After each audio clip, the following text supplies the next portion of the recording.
We live in an incredibly capitalistic society where for every single one of us, our worth and our value is heavily dependent on what we do, what we achieve, what we make, and what we contribute.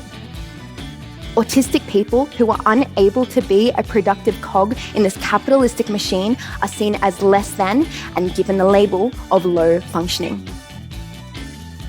An autistic person's level of functioning is going to fluctuate throughout their day, throughout their week, throughout their life because of an abundance of circumstances.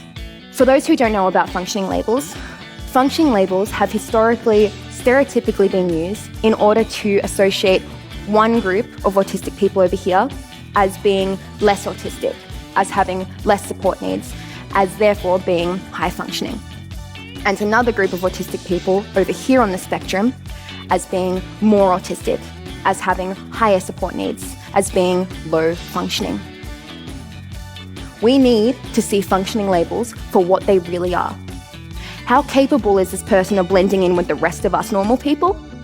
And in turn, how capable is this person of producing capitalistic value? Because this is the real reason why we use functioning labels, to determine a person's economic worth. The autism spectrum is not a linear spectrum in which one end is a little bit autistic and the other end is a lot autistic. It is more so a colour wheel, a colour spectrum of autism. Your hex code of autism represents your strengths, your struggles, your likes and dislikes, your habitat, where you are in your life at the moment, and how society perceives you, amongst a million other factors.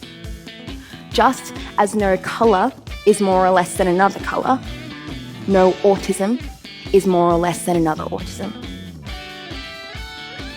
So, how do we start to unlearn what we know and relearn what we need to know?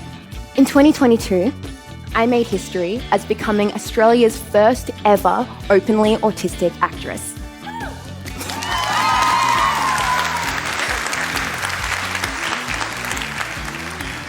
My character Quinny in Heartbreak High made history in her own right as being one of the first ever autistic characters to actually be played by an autistic person.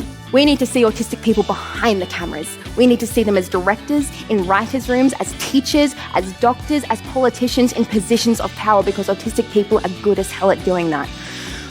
We need to make sure that we are seeing BIPOC autistic people. We need to make sure that we are seeing high support needs autistic people. We need to make sure that we are seeing non-speaking autistic people and every other minority group of the hex codes of autism that are not currently being represented in all of these positions too, so that it isn't just Sheldon Cooper and manic pixie dream girl autism that we grow comfortable with. If you are autistic and you are in this room today, I need you to know that you hold so much worth and so much value exactly as you are.